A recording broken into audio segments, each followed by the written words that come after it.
BFM Business, BFM Crypto, la chronique.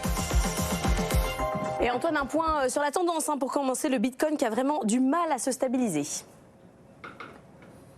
Oui, clairement, on cherche le support des 60 000 $. On est à 62 ce matin, ça commence à piquer. On est à moins de 12% en 5 jours.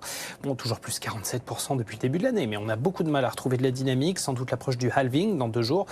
Les autres cryptos sont plutôt stables, 3 000 $ pour l'Ether, Solana et Cardano, qui tentent même un léger rebond. Bon, et le minage, activité de moins en moins intéressante, de moins en moins rentable. Oui, ce qui explique le parcours boursier compliqué des ténors du secteur, les Hut 8 et autres Riot Platforms en bourse ces derniers temps, avec des baisses de 20 à 30% en un mois.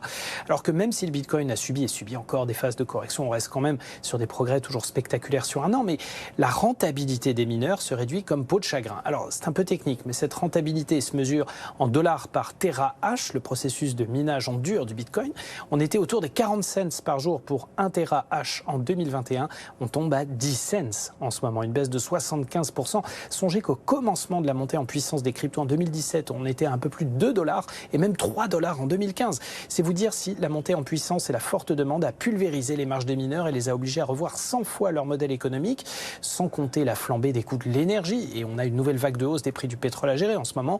Tout cela alors que dans 2 jours, on va avoir effectivement ce halving qui va diviser par 2 les récompenses allouées aux mineurs pour leur travail. Et là, on se retrouve avec un vrai poids économique pour toutes ces entreprises qui ont bien du mal à trouver une vitesse de croisière malgré des cours qui globalement tiennent le coup et grâce à la forte demande et à la financiarisation de l'objet Bitcoin plus que par la rentabilité du minage bien sûr.